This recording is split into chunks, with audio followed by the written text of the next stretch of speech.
السلام عليكم ورحمة الله تعالى وبركاته. أهلا وسهلا بكم جميعا في هذا الفيديو الجديد اللي غادي نتحدثوا فيه على موديول ديال لا بيوشيمي ستركتورال. يعني من بعد ما درنا الفيديو الأول واللي هضرنا فيه على لي موديول اللي غادي تقراو في الاس 3 بيولوجي، من بين هاد لي موديول هضرنا على موديول ديال لا بيوشيمي ستركتورال وعطينا البلان اللي غادي نمشيو به في هذا الموديول هذا. واللي مازال ما شافش الفيديو يرجع يشوف الفيديو، غيكون في الديسكريبسيون اللين ديالو. بالاضافه الى اننا غادي نركزوا على هذا الموديل سورتو الموديل ديال لا بيوشيمي ستركتورال. وهنا غادي نبداو بلا بروميير بارتي اللي كتحدث بالخصوص على لي غليسيد. بون، اول حاجه خصنا نعرفوا شنو هما هاد لي غليسيد، شنو هو لوريجين ديال هاد الغليسيد.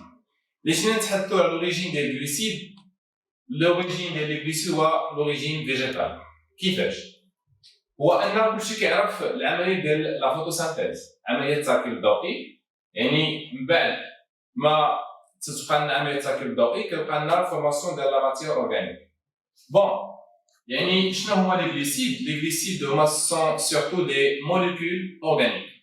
ملي تنقول موليكول اورغانيك، فوالا سو سون دي موليكول اورغانيك واللي كيتكونوا بالاساس من دي زاتوم دو كربون. بون، اولا نقدروا نقولوا بان كتعريف واحد اخر لي غليسيد هما سو سون دي زيدرات دو كربون. هاد لي زيدرات دو كربون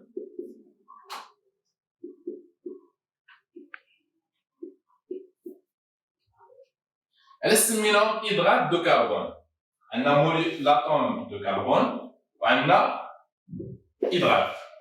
بون، الا خدينا واحد لوز، يعني واحد السكر، مثال لو غليكوز. Voilà le glucose, un de 6 atomes de carbone. Le glucose, 1, 2, 3, 4, 5, 6. Et les 6 atomes de carbone.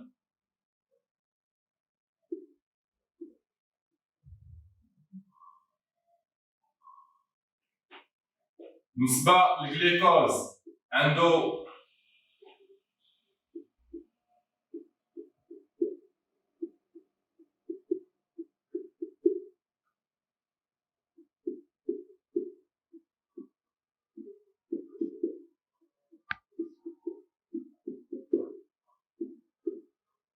نرجعو للإدغات دو كربون. شنو كنقصدو إدغات دو كربون؟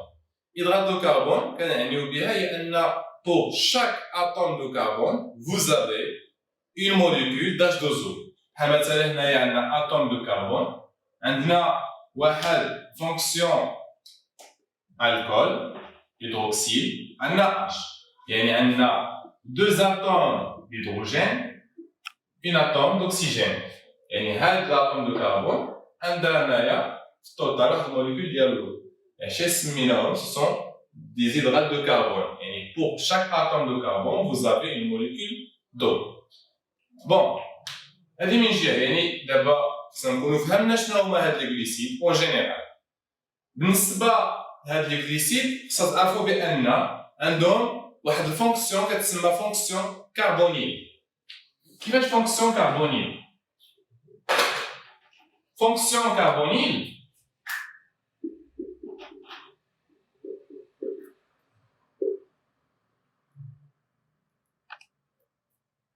يعني سوا يكون عندنا فونكسيون الديهيد، سوا يكون عندنا فونكسيون سيتون. بون، إلا رجعنا لهاد لاطوم ديال الجليكوز اللي عندنا هنا، شنو كنشوفو؟ كنشوفو باللي في لو كربون نيميرو 1 عندنا واحد COH، وهذه كتسمى فونكسيون الديهيد.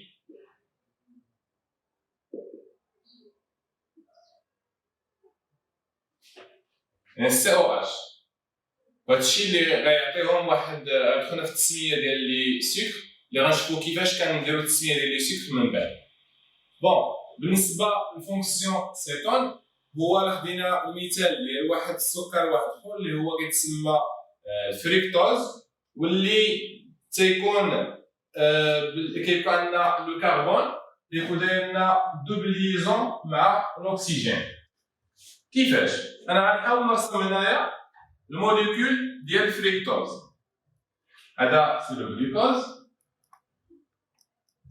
بالنسبه للفريكتوز غنرسمو باش غنبينو الفونكسيون سيتون.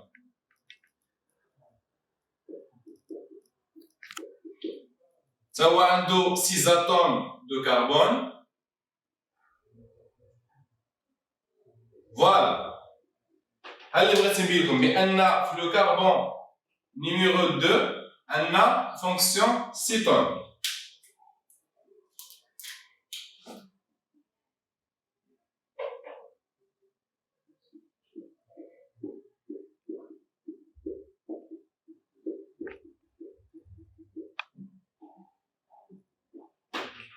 يعني هنا بغينا نبينو فونكسيون كربونيل يعني فونكسيون الديهيد اللي هي هذه وهذه اللي كيكون الكربون داير دوبليزون مع الاكسجين. هنا كتسمى لي فونكسيون سيتون. بون يعني هذا كتخدي معاه. ندوزو دابا نشوفو لو رول برينسيبال اللي كيلعبو هاد لي غليسيد. اول رول اللي كيلعبو هاد لي غليسيد هو لو رول énergétique. Parce qu'on تعرفوا بأن les glycides jouent un rôle très important dans la fabrication d'énergie. Il y a une source principale d'énergie.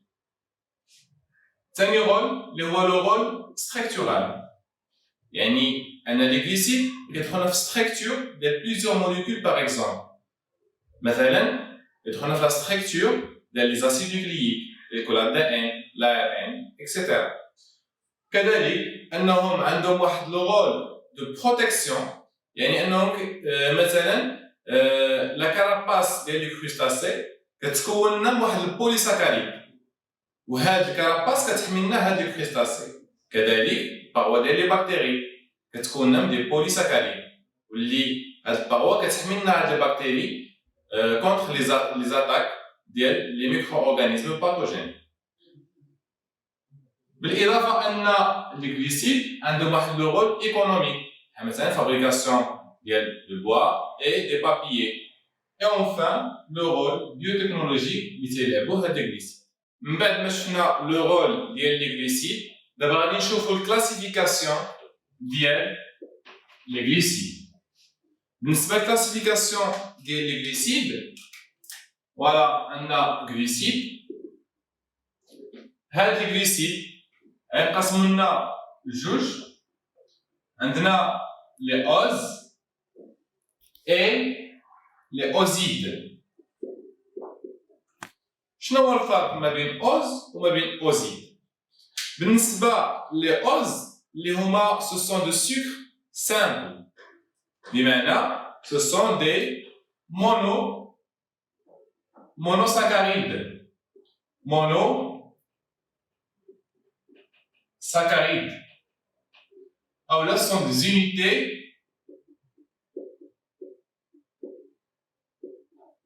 simples. مثلا الجلوكوز اللي هضرنا عليه قبيله. يعني الجلوكوز داير بحال هكا. إلا خدينا هاد الموليكول ديال الجلوكوز وحطيناها في واحد السوليسيون في نظركم واش غادي ديسوسي ولا لا؟ الإجابة هو أنها ما غاديش ديسوسيا. من بعد غنشوفو شكون هما اللي كيوقع لهم ديسوسياسيون. كنقولو بأن هاد الجلوكوز كيتسمى نون هيدروليزابل.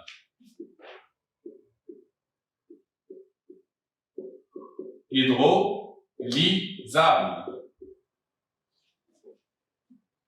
بون بالنسبة لا فورمول بروت ديال لي اوز هي كالتالي. هي CN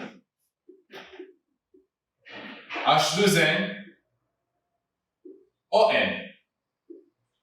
هادي هي لا فورمول بروت ديال لي اوز. بالنسبة لهاد لا فورمول بروت كتكون من N-1 fonction alcool fonction واحد fonction carbonyle et N atomes de carbone. شنو تنقصدو ب N-1 fonction alcool؟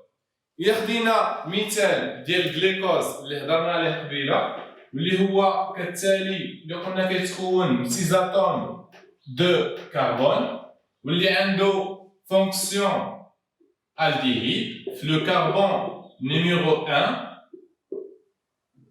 فوالا لا فورمول ديال الفورمول بروت ديال لو جليكوز OH H OH OH H H بون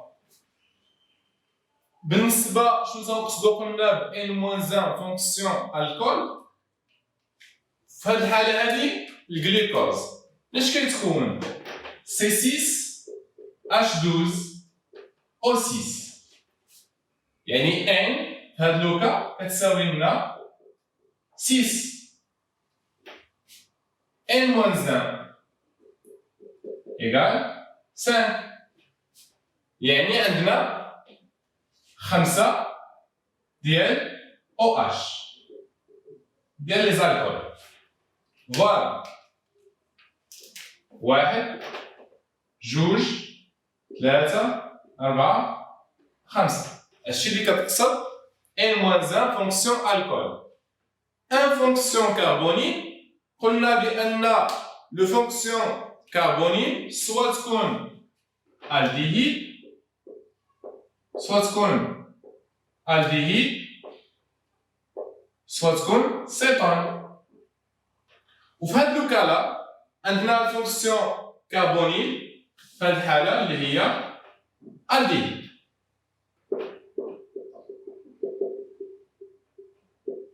سي بون وبالنسبة ل N اتوم دو كربون اللي هي 6 هادشي بالنسبة هضرنا في هاد لاكس ديال لي اوز اللي هو سو سون دو سكر سامبل اللي نون هيدروليزابل اللي ركزوا على نون هيدروليزابل ندوزو دابا لي اوزيد بالنسبة لي اوزيد هما كيتعتبروا سو سون دي سكر كومبلكس يعني كيكون عندنا واحد لاسومبلاج ديال plusieurs unités de sucre simple. Voilà, كيكون عندنا sucre lié مع sucre واحد آخر. يعني la liaison de deux sucres au plus. Bon, بالنسبة لهاد لي أوزيد عندنا جوج. عندنا لي أولوزيد et les hétérosides.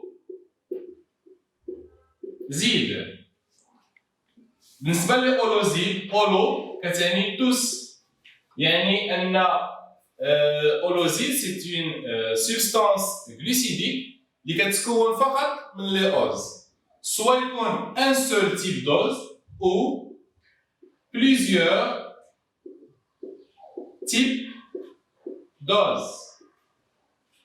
مثال غادي ناخدو اكزومبل ديال الجليكوجين الجليكوجين كيتكون لنا من واحد البوليمير ديال الجليكوز يعني جليكوز دا صوت جليكوز بزاف ديال لي موليكول ديال الجليكوز لي اونتر ال كيفورمو لنا الجليكوجين يعني ان الجليكوجين كيتكون لنا ان سول تيب دوز كاين لي سكر ديال اخرين اللي كيتكون لنا بليزيور تيب دوز. بون بالنسبة للهيتيروزيد اللي هما حتى هما سون دي سبستانس غلوسيديك ولكن الفرق فين كاين هو ان الهيتيروزيد كيتكونوا لنا لي سبستانس غلوسيديك و لي سبستانس نون غلوسيديك. فوالا عندنا دي سبستانس غلوسيديك بلس سبستانس non glucidique اللي كتسمى اغليكون. اكزومبل ديال هاد لي هيتيروزيد اللي هو الجليكوبروتيين اي لي جليكوليبيد. مثلا في الممبران بلازميك ديال لا سيلول عندنا دي فوسفوليبيد، وكذلك عندنا دي بروتيين ترانسممبرانير. على مستوى هاد لي بروتيين ترانسممبرانير كنجبروا دي سكر لاصقين مع هاد لي بروتيين ترانسممبرانير، اولا كنجبروا دي سكر اللي هما لاصقين مع هاد لي ليبيد. هادو كنسموهم سون دي غليكو بروتيين، وهادو سون دي غليكو ليبيد. يعني هذا هو المثال ديال لي هيتيروزيد، يعني سبستانس غليسيديك كتكون لاصقه مع واحد سبستانس نون غليسيديك. يعني ان لي هيتيروزيد كتكونوا لنا سبستانس غليسيديك زائد سبستانس نون غليسيديك. بالنسبه لي اولوزيد كينقسموا لنا لجوج، عندنا لي اوليغو زيد اولا كيتسمى لي اوليغو ساكاريد. هنا لو نومبر ديال لي سكر كيكون entre 2 et 10، يعني x entre 2 et 10، يعني العدد ديال لي سكر كيكون ما بين 2 et 10. اكزومبل مثلا لو كان عندنا مثلا اذا كانت x كتساوي لنا 2، يعني x كتساوي 2، يعني كنقولوا عندنا دي اولوزيد. إذا كانت x كتساوي 3 كنقولوا تري اولوزيد، وكذلك إذا كانت x كتساوي 4 كنقولوا تيترا اولوزيد. بون اكزومبل ديال دي اولوزيد هو مثلا السكروز. السكروز كيتكون من الفريكتوز زائد الجليكوز. قلنا بان لي اولوزيد فيهم لي اوليغوزيد، وكذلك كاين دي بولي اوزيد اولا كنسموه دي بولي ساكاريد. بولي ساكاريد، وهنا تيكون لو نومبر ديال لي سكر تيكون supérieur à 10، x supérieur à 10. هنا بالنسبه للبولي يوزيد غادي نديستانغيو جوج، عندنا لي هومو بوليوزيد et لي هيتيرو بوليوزيد. بالنسبه لي هومو بوليوزيد يعني كيكون عندنا ان سول تيب ديال لوز اللي تيكون لنا هاد لونشيرمون ديال لي سكر. مثال اللي عطينا قبيله اللي هو الجليكوجين، هذا المثال ديالو اللي هو الجليكوجين. كيفاش جليكوجين؟ يعني ان unité ديال السكر، انا سكر لي مع سكر لي مع سكر اكسيتيرا. كاين بزاف ديال لي موليكول ديال لي سكر، وملي تيوقع لنا ليدغوليز ديال هاد الموليكول اللي هي هوموبوليوزيد، مثلا وقع لنا ليدغوليز هنا، يوقع لنا ليدغوليز كنحصلوا على دي سبستانس سام ديال غلوسيد، واحد الاوز اللي هو سام. يعني تنقولوا بان لي اوزيد سو سون دو سكر هيدروليزابل،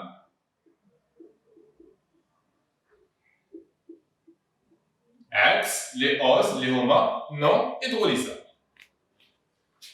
بون قلنا عندنا لي هوموبوليوزيد وعندنا لي هيتيروبوليوزيد. هيتيروبوليوزيد هنا الفرق ما بيناتهم هو ان ملي غنديروا الهيدروليز ديال شي سبستانس اللي هي هيتيروبوليوزيد ما غاديش تعطينا نوع واحد، وانما غتعطينا بزاف ديال الانواع ديال لي سكر من بعد ما يوقع لنا ديغراداسيون ديال ديك السبستانس. جينيرالمون هذه هي الكلاسيفيكاسيون جينيرال ديال لي غليسيد. واللي قلنا بالاساس كتفكير كتكوننا من لي اوز ومن لي اوزيد.